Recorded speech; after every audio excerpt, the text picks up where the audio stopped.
Deborah Farquhar Garner with Creative Marketing and with representing the Oktoberfest. Who are you representing tonight? Everybody? Yes. Oh. Specifically tonight it's Oktoberfest, Okay. which is sponsored by the Pedernales Creative Arts Alliance. First, I'd like to welcome the re-elected, and our new city manager, Kent Myers. And what a pleasure to be able to make a plea for something on your first night. So thank you. I'll kind of go over everything, and then I'll go over the printout that Paul Strike provided and an aerial shot that I have. Oktoberfest is in its 32nd year, and it started off on a very small scale with a group of people that wanted to start a festival in Fredericksburg to showcase the arts. And so it started very, very small, and they grouped together, and it was a group of artists that did it. They called it Pedernales Creative Arts Alliance. They said, what can we do to have an event? What can we make it? What can we call it? The idea of Oktoberfest was born, and that was in 1979 when the planning started, and in 1981 was the first year that Oktoberfest happened. And I do have a very old aerial here. This one's 1993, but it just shows you how the square looked. This one just has the one hall. Actually, it must be 1994 because the Aldous Brian Halla and the Maibaum were both finished and completed in 1994. So I'll pass that around in a little bit. It's pretty interesting.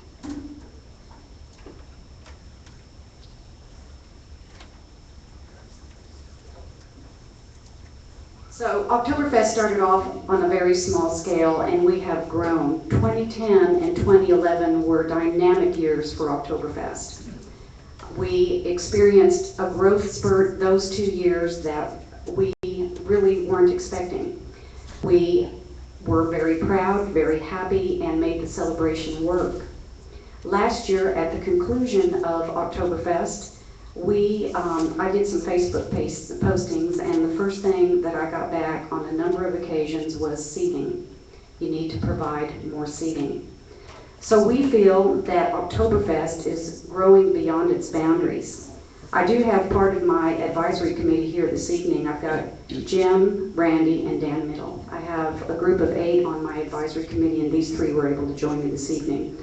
We've spent countless hours visiting about what we can do within the boundaries to create more seating and a better atmosphere for folks to walk around easily, and for our suppliers to get around the crowds a little bit more effectively.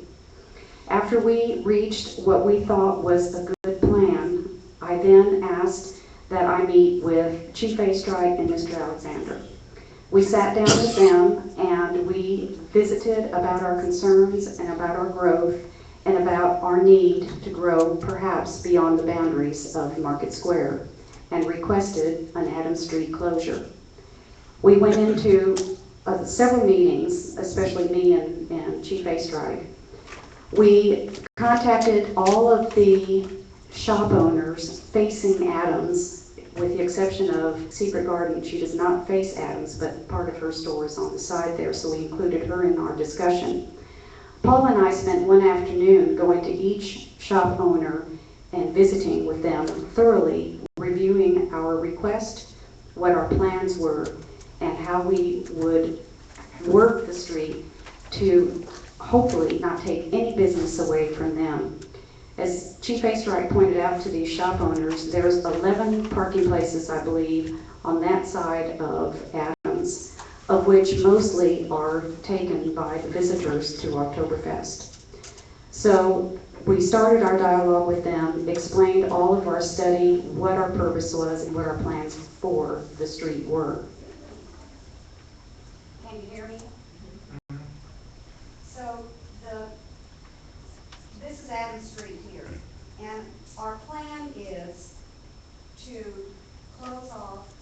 There's going to be a barricade on Austin Street. There's going to be a barricade request for Main Street, and this red line is the picket fencing.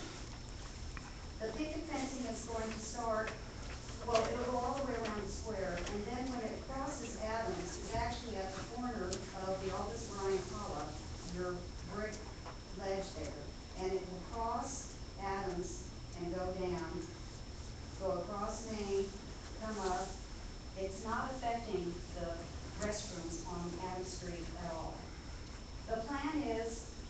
show you that a little bit easier too. Is the fence in the street, Debbie? Yes. With this diagram, you'll see what Oktoberfest, this is our aerial, you'll see what it looks like. So, from this picket fence north is going to be our service area. It's where we'll park our two-wheel trucks and our ice truck, and some parking for, people that do need to get in and out, because we are no longer going to be using this as a parking lot. The folks that parked in there were people that actually worked in our bank. Everything south of the red picket fence is going to be the atmosphere, the German decor, a nice big tent, fully decorated, and tables and chairs, and some food booths right here, so that when the crowd is entering the square and choosing whether they're going to go this direction or this direction, they'll come right out and they'll see something new. They'll see action, they'll see activity, and they'll have a nice big tent there for seating. This furthest lane closest to the shop owners, we're going to leave open. We're not going to have anything there. It'll be fenced in, but we're not going to have anything parked there because Chief Astrag wants to make sure that if an ambulance needs or a fire truck needs to come in to service one of these shop owners, there's no interference. So we actually, even though we're going to fence off the entire street if we're permitted, we're only going to use 3 of the lanes in our, what I call our action area and our service area. So we'll make sure that if an emergency vehicle needs to get down, they can.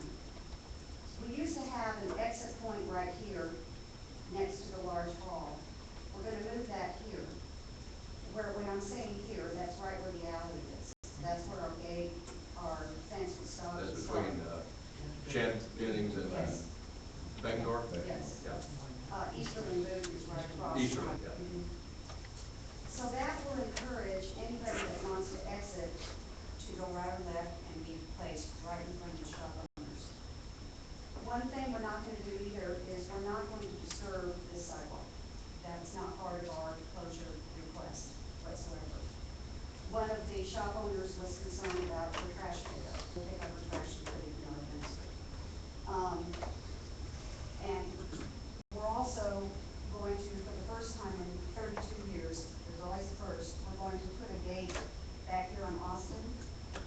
For those folks that see a fence, they might think it's going to be so far for them to walk, where actually it's not, because part of this street is closed off already.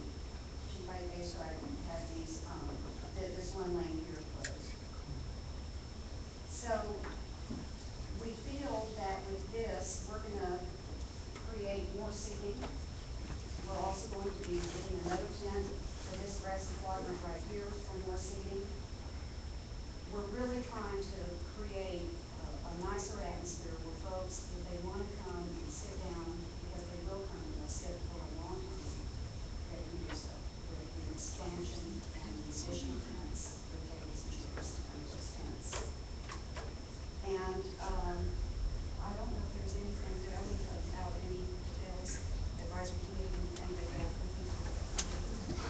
Folks, I know you don't have the benefit of the map, so let me explain what you were showing.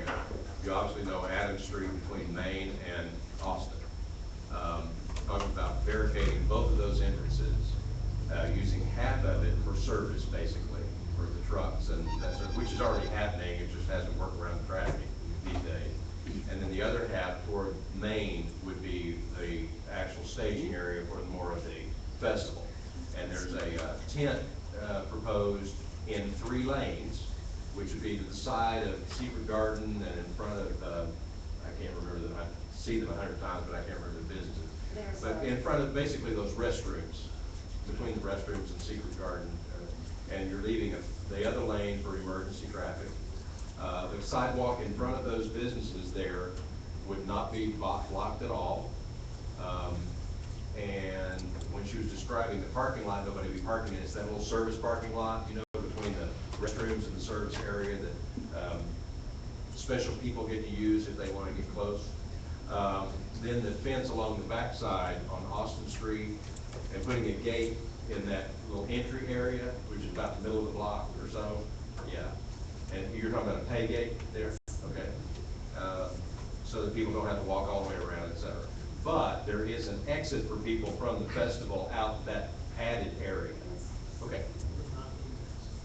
Sorry? You can't go in there, you can go out. Right, you can go in there if you have a wristband or your handstand. Okay. The question was asked of city staff today, what additional obligations that you would have according to this plan? And talking to Craig, the only additional requirement is to set the barricades out at the corner there of Adams and Main and on the backside.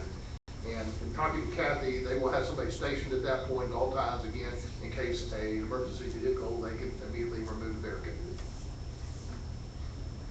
Okay. Go ahead. We'll just make sure that our temporary fencing is placed strategically there on Main. I would assume that's where the emergency vehicles would be coming in from, to make sure that we can quickly get it down, or if they need to run it over, they can. It won't take the whole fence down. Two questions. Minor, but important for the city of Fredericksburg. Certainly. The large tent is going, are you going to drill holes in No. the pavement? Are you No. going to use the 55-gallon drums? Yes, it's going to be a frame tent. Okay. All right. Then the next question, Jimmy, what is it that Oktoberfest pays for the use of the facility of the city for this fund? $2,000. $2,000. Okay. And they have it for a week? Correct. Correct. Assuming this works, and assuming that other festivals grow to the extent that Oktoberfest did, should this council entertain some sort of rate adjustment since the facilities are growing and there is some, although minor, expense associated with this expansion? Because, people pay a certain amount for the entire square, and now you're going to get some more. Right. We're going to block a thoroughfare in the process, so I think it's a substantial point. I don't have any. Do you want my vote on that? So you're talking about adding, you said you want her one.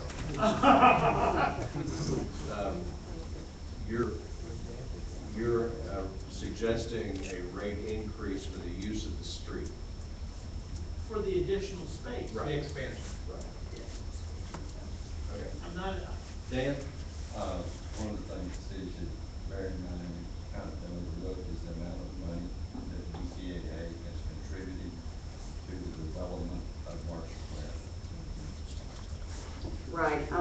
The middle hall is called Oktoberfest Hollow. We paid for that. The My Bomb was the idea and the brainchild of Oktoberfest, and that was paid for by Oktoberfest and PCAA. We also just finished paying off in 2011 the last payment of our gift to the city for Fest and Zimmer. And what do you do with the proceeds? Thank you for asking. We have 6 summer concerts. The concert series on Mark Plots. We just had one this past Sunday with the Dixieland All-Stars. That is a gift that we give back to the community. It does take 1,000 volunteers to manage Oktoberfest. We also have, I believe it's 8 students. 12. We have 12 students going to school right now that are studying the arts of some fashion, and we are giving them $1,500 per semester. We also have quite a few gift and grants requests that we have honored, anywhere from the theater company to a music series to funding music for schools, whatnot, just anything having to do with the arts. So Oktoberfest does its net proceeds. We give a lot back to the community. Debbie, and advisors, how far into the future do you think this will settle the need? Have you talked about that? Well, we have, and we looked at other areas that we could possibly grow into, and it's not possible, like for instance, Austin Street because of the church. So I've told Chief Astrike that what I'd like to see done, and he said it won't happen, and I said, well, let's make it happen. But I'd like to see Main Street closed sometime. between Crockett and Adams, so that we can, Just probably 4 days. yeah, so we can move into Main Street, but that won't happen either. It is a good question, Gerald, and the last 2 years is when the growth spurt definitely happened. It continued from 2010 to 2011. 2010 was our 30th anniversary, of which we had requested advertising money from the bed tax. We were granted that. We feel that the extra advertising definitely helped. We planned the same thing in 2011. We're planning the same thing as far as our advertising budget goes, with more for this year. What's your total, what's your paid attendance now? What do we? About 20,000. 20? Mhm. And so you're requesting that the street be blocked, I had no idea. You're requesting that the street be blocked from Friday evening to Sunday noon, or? No, it will be Thursday when the tent has to come in, simply being Oh, yeah. because of the tables and Yeah. chairs, the decorating, and the electrical. All day Thursday? Yes, And- and Friday. And then through noon Monday is when our goal is to get everything out of there. Thursday, Friday. The last thing that'll probably come down on Monday will be the tent and the electric.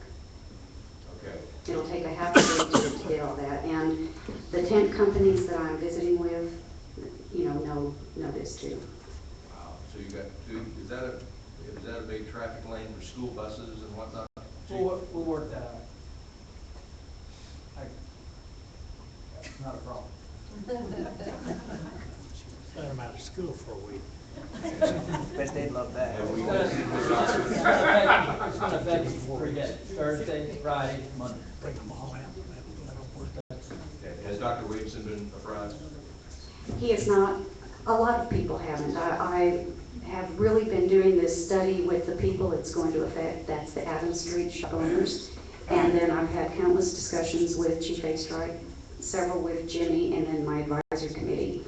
I wanted to get a sense of approval or not from the council and the mayor before I went before anybody else. And Chief Astrike, his plan is to assist with that. Well, that is a concern for the traffic coming from the middle school on those 3 days. Yes, sir, it is, and we have discussed that. And we've discussed it with the chief and Jimmy Alexander too. Of the school? You discussed it with who, Debbie? Chief Astrike and Jimmy. We haven't discussed it with the school. But our intentions are to do so. Have to reroute every single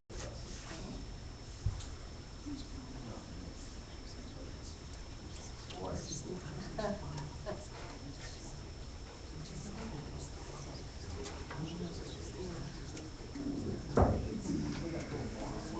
Is this the biggest festival that we have by far? Yeah. And gosh, we all love it and know that it contributes a lot. Getting a little heartburn about the number of days. And I know you got to, because you got the tent up and all that stuff. And I take the chief's word. We've worked that out. He's been here a lot longer than I have and knows the players involved and how to work that out. And Jimmy, I know you probably haven't discussed much about the traffic, but you've discussed about the use of the park and how that's going to be a forward effort. Right. The logistics of things like the access to the public restrooms, the electrical needs and that, serving those tents, all that stuff's been worked out. I think I know the answer to this, but Chief, just on the record, there would not be, in your opinion, any substantial increase, jeopardy to the safety of traffic flow on the school days before and after, parents, buses, and things like that. That could be worked out sufficiently that it would not create any kind of safety issue beyond what already exists. No, I don't think it will. I don't think it will create a safety issue other than any other day that we have to close a street that might cause a bus to have to go around the block. And that's basically what we're talking about here, is instead of going straight, they're gonna have to go around the block. Go down to Austin and then to Crockett.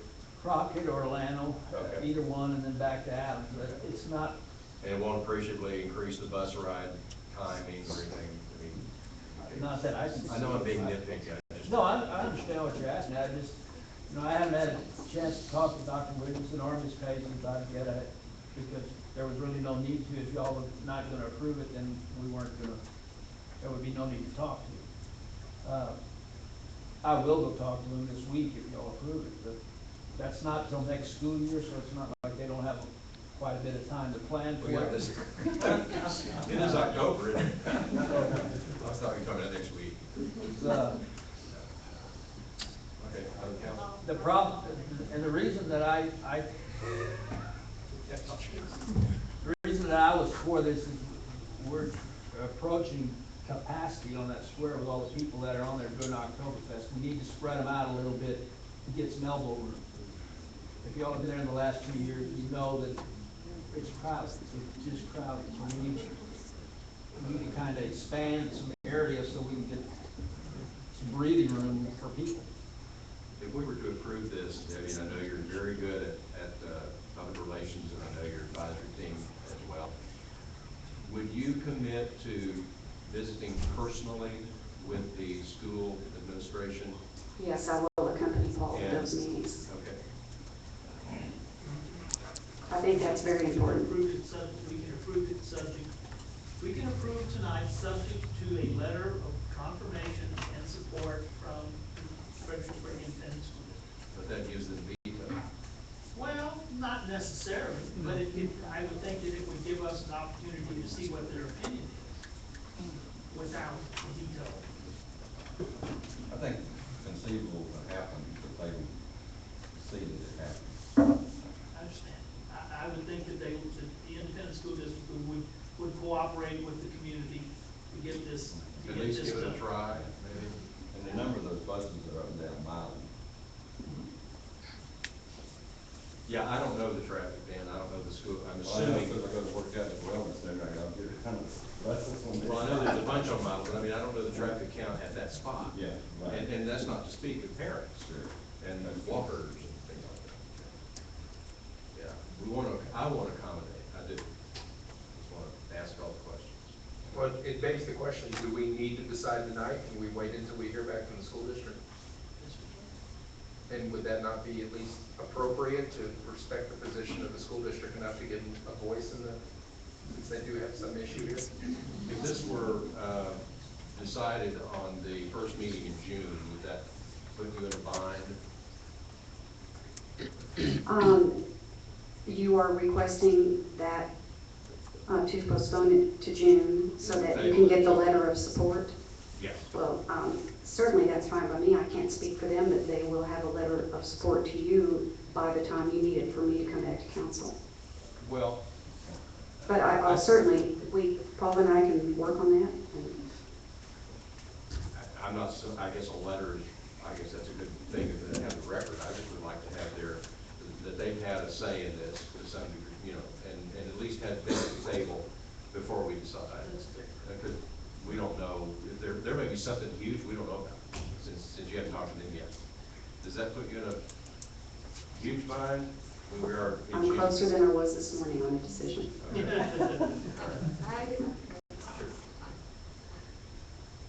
My position is that I think we should, if we're interested in approving this, that we should go ahead and approve it. If it turns out that there's going to be a problem that cannot be resolved with the school district, I would think it would come back to us and we could reconsider. But I agree with Libby, I don't think she can control when they can get us a letter. And I'll certainly, This is not to say we're not considering them, we are considering them. We're discussing it. thank you. I would be happy to make it my priority to meet with them this week if Chief Astrike has the time. We're anticipating a meeting within the next week. We don't have to have a letter per se, as long as we just have an understanding that they were involved in the decision. I don't need a letter, and we got 2 weeks. So. I don't either. I just want some kind of confirmation. Yeah, a phone call's fine, but at least that, yes, we're aware, yes, they presented it to us, yes, we think we've worked this out, go Oktoberfest. And let me just go on the record. I think there shutting down the Main Street idea is not a totally far-fetched proposal. And the only reason I say that is because in Germany, they have Fußgänger zones in the center of town, and that is a common occurrence, and you have all this wide open space to walk in and do shopping and so forth. So if it were ever feasible, I'd be the first one on board for that. I think it's a great Thank you. idea. Because then we have the whole courthouse side. All right, well, Do you want Dr. Williamson calling me, or do you want me to talk to him and get back with y'all, or what? yeah, would what do you, Sure. would you represent their opinion? Sure. Okay. We'll trust you. But we're still tabling the approval? I'm sorry? You're still tabling the approval We are until you taking get no back? action on the request tonight, until that one piece is fixed. Okay? Thank you. Thank you, Debbie. Conditional, yes.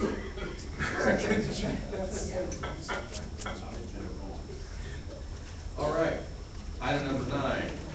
Mr. Wallendorf has a presentation, receiving an update on the current well levels and the current water rationing stage, make recommendations on water rationing stage based on current conditions. I know, Fred, that there's some people who come tonight with this issue, so thank you for your patience.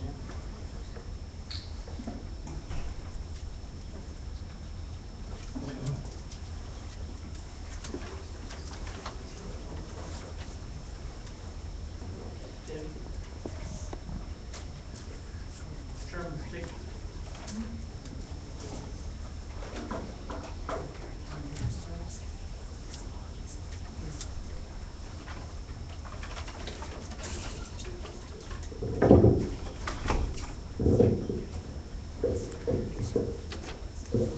Feel free to move about in the room so you can see better. Okay. Thank you, Mr. Mayor. I think we've all spent a fair amount of time looking at graphs and rainfall. I think we get the last update, or this month, we've received a fair amount of rain. I'll try and zoom in. I know this is a little bit hard to see for some, so bear with me. Fortunately, since we last spoke, we've had a fair amount of rain, had about 5.5 inches at the park so far this month, which has been great. The things we haven't had recently, in April, we didn't have any rain, and that didn't have any recharge. What we're looking at here is approximately 3 years worth of data. And these are some different graphs that you've seen recently. So we can see this 2011 period, we had minimal rainfall. This is 10, 09, 08. 08 in particular was very dry. So we're looking at multiple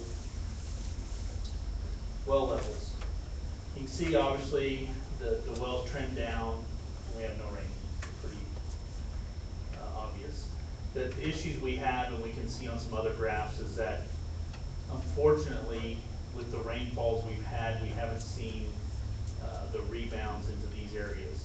The primary reasoning for that is the fact that we're in an 18 to 20 inch deficit over last year. And we have to continue to keep in mind that we just haven't had significant rainfall to recharge the reservoirs. I think these are probably the best telling graphs that we have. I know we've looked at them time and time before. And we just haven't, what we're seeing here, and I'll kind of go over this for new council, is you're basically seeing this is a yearly trend right here. Somewhat typical to what you see in the fall, things freeze, your aquifers generally recharge. And they did, but not to the degrees, page 10 or more, that we would like to see.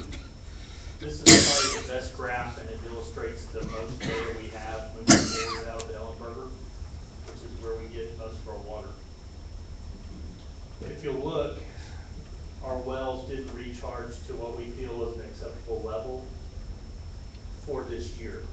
Ideally, when we look at 07 was a historic wet year, and we see high discharge or high inflow, similar to these years, which were great. Unfortunately, we haven't experienced that this year. If we pan up just a little bit on this graph, we can see what the recent rains have done. We've got about a 2 foot received about a 2-foot bump here, which is great. We just like to continue to see those continuing to trend up. So without looking at a whole lot of other data, I'd be open to any questions. The fact of the matter is that our aquifers have not recharged to what we feel is an acceptable level to come out of this stage despite the current rainfall. That's the long and short of it. What would have to happen? Can you, is a big old rain for days, what? Basically, what we hear from people who study this full time is 18 to 20 inches. Wow. We have to keep in mind, we're in a 100-year historic drought. There's never been this dry in Gillespie County, so it's gonna take more than a couple of rainfalls to really get us back to a point where we feel that we can continue to pump the aquifer. That's like 18 to 20, that's like a year, right? No, let me kind of, 30 inches are our average. Let me kind of jump to a graph real here quick that shows where we typically are rainfall wise. If you can see, please jump one more over. There we go. Here's basically, and I apologize for that, but basically if you look on the averages, we're right at 30 inches per year. And this is 42 years worth of data. So we're right at 30 inches over a decade period. You go back and look, the main issue here again is when we look at 2011, we had 12 inches of rainfall period, so we're an 18-inch deficit. So essentially, to get back on key, we have to continue to receive that rainfall. And that's what,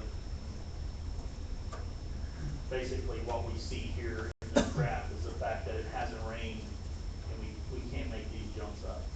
And that's why we stayed in for so long, is the fact that we just haven't made this recharge. And that's the base point. When we talk to meteorologists, and a lot of the things that we're concerned about is everyone was forecasting gloom and doom. This year was gonna mirror last year. So we never felt, given the recharge, that we'd come out of forward. And that's basically where we sit today. Craig, are you still believing that we're gonna have long-term forecasts show June, July, August, typical August being dry, typical July being dry? It's, if you go back and look at the actual numbers and you look in the June, July, the averages, that's when we have some rain, the 3, 2, 3. So it's the distribution of rainfall comes through that June, July, August months. So typically we do get rainfall. We have a good distribution through there. Long-term forecasts are anyone's guess. I think for sure the forecasters we speak with and visit with El Ray and the regional planning organizations feel we're in a La Nina environment, which tends to be lower rainfall. But I think they've all been surprised by the rainfall we've gotten so far this year. So we'll be holding our mouth right and keep raining. There's no way to make policy on projection of weather forecasting anyway. No, sir. So You have to deal with what is. that's my opinion, and this is the best data we have, and I think it would, we don't have enough data to go ahead and turn things loose. Sure, Linda? I just have a question. It's a little difficult to see these charts, and not a lot of people are here who might also be interested. Is it possible for these charts to go onto the city's website and or be included maybe in the newspaper in some way? I think Matt's had them in the newspaper before. Okay. This data we're looking at is from the Texas Water Development Board's website. This is all public data, and I think we have links to it on our website. But it's the Texas Water Development Board, they have multiple well locations across the county. Also, Paul Tiver's group with Hill Country Underground Water District, they have a number of monitors and wells that they have in the county also. So I think we definitely can get the links on, but it's freely available information. remind everybody, including me, what stage we're in and what that means, We're currently in stage 4, which allows you 1 watering per week. based on your address. That's correct. And you can begin watering at midnight, you have midnight to 10, and then you can water again from 6 to midnight. So you have a pretty good window of opportunity. So in general, one thing to go a little further on that is our rationing basically settles demand. Excuse me, it doesn't necessarily restrict watering. So we generally don't see, we pump a lot of water regardless. It's a matter of people want to keep their yards green, they're going to get the water on. Despite the fact that it's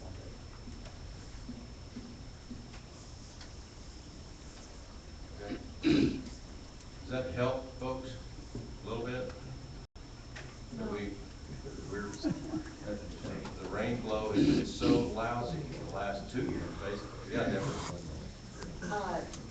Maybe better equality among people that have sprinkler systems and people that don't.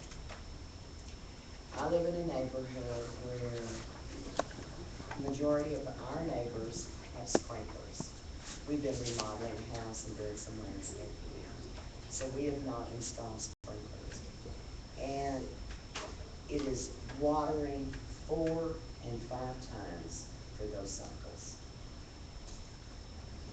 because of those hours that they can work. And say it again, they're cycling through 3 or 4 times because they're using up all the hours they can? Of course, because everything is automated. And here you are with your sprinkler hose, huh? That's right. Yeah. They're just, and when we lived in Austin, we had water rationing. A large yard, and we had an irrigation system. But on my watering days, I was very cognizant of that and ran my system once. But how do you do that? How do you keep people from doing that? If they're within the regs of the restrictions, That's right. so many hours. That's right. So there has to be something that equalizes for the person having, and I recognize that's my problem. It's not someone else's problem. But there needs to be some equalizer to this, because I can't drag a water hose around starting at midnight to irrigate for the water. Right, yeah. Well, I can speak to this one point. Last year when we went into this, Annette came up and spoke, and what shocked me the most, and I think it should shock a lot of us, the number of people who violated the water restrictions, not just those who were using it to their maximum advantage, but those who actually were willfully violating and were telling Annette, go ahead and write me a ticket. I don't care. I'm going to water my yard when I want to water it. And I think what really needs to take place is a mindset that the community is first. We may all want to have green grass, but if this problem persists and we are not having the abundance of water coming in and the recharge, we need to consider the end result of our own selfish actions. And so I think the concern here is even greater than just the overabuse or the overuse of those hours. It's a greater problem. We have people who willfully are watering when they will.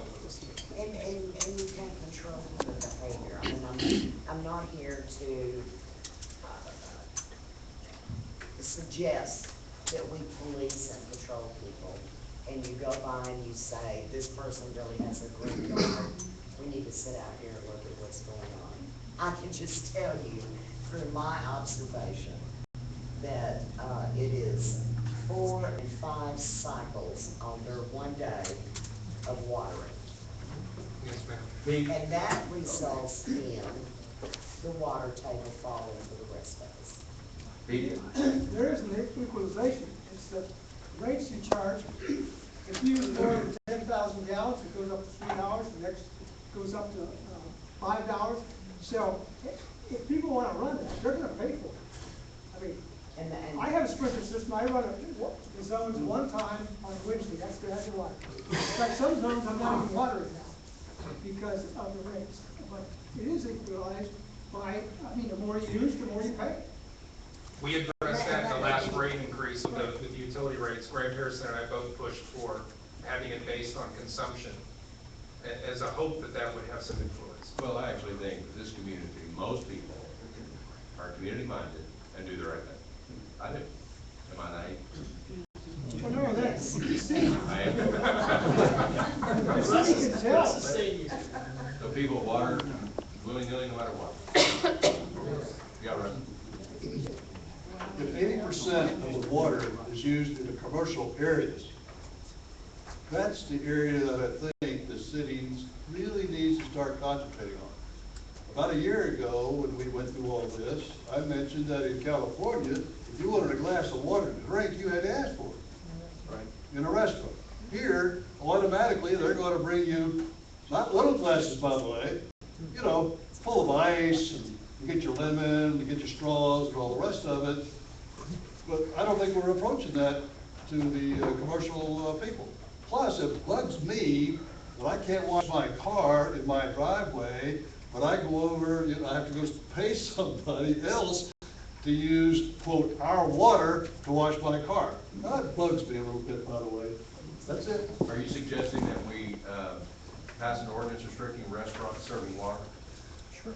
Yeah. In California, that's about what they had to do, but I don't know that we'd have to pass an ordinance. I think if we just talk to them. You may address that usage is negligible. Just a second, but when you can't, you can't force a business to do something except by ordinance.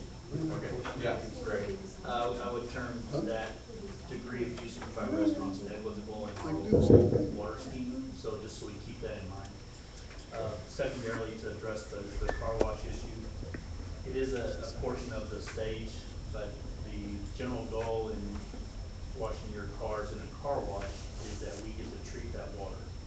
So when you wash all the oils and greases off your car, they don't go into the ditch, we actually treat them at our plant. So that's also a benefit of washing your car in a facility where we're able to treat those runoffs. And if you do it in the driveway, Goes into the creek.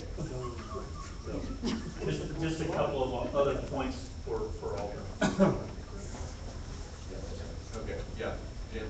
Just a question, is there substantially lower water usage when you have 1 day a week versus 2 day a week water?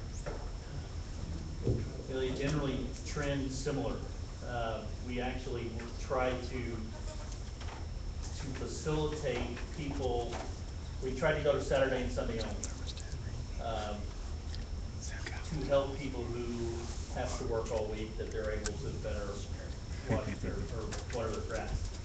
The demand was such that we couldn't keep up. We hit all-time peaks on those Saturday and Sundays. So what, spreading that out duration obviously slows our peaks down. But regardless, generally what stage you go into, people use similar amounts of water. Is there not such a thing perhaps as you have your 1 day of mandatory water rationing based on your address, but in addition to that, to help supplement, that there could be handheld hoses that you could give something to drink if it's needed? You know, unfortunately, my opinion is we have to stick with the current regulations because that would be very hard to enforce. But I know that's, San Antonio has that now. yeah, I'm not real sure what it is. And we had that in Austin where you had your 1 day, but if you needed, if you so chose to, you could attend water something. I'm not aware of that provision, but we currently do not have that.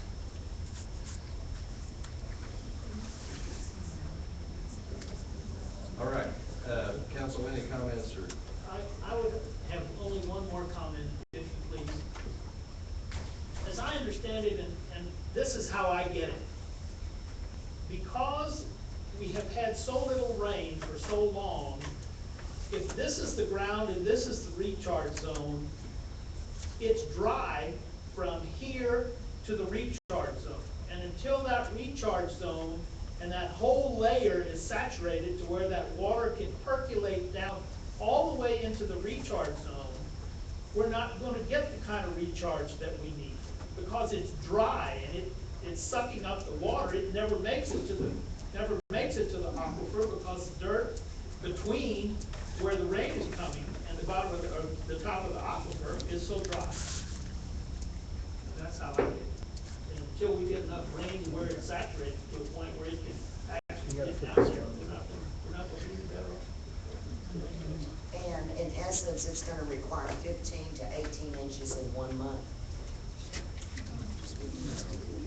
That's what a lot of people have said. And and they are meteorologists and, Geologists, meteorologists, people who study the aquifer every day. yeah, I guess it's gonna be no one. And I don't know that they've said in 1 month per se, they have said we're in that deficit, and I think our rainfall logs also indicate that we are in that deficit. All right. Thank you, Craig, for that report. And I don't want to let the suggestion go by that, Matt, you think y'all might be able to, I know you don't make the editorial decisions, It's but possible. could And you if convey can our help me- request? If Craig can help me get the most updated graphs, I'll see what I can get with it. Okay. Anything else about that? No. Well, that new graph too. All right. Thank you. Thank you. Number 10, consider appointment of council member to fill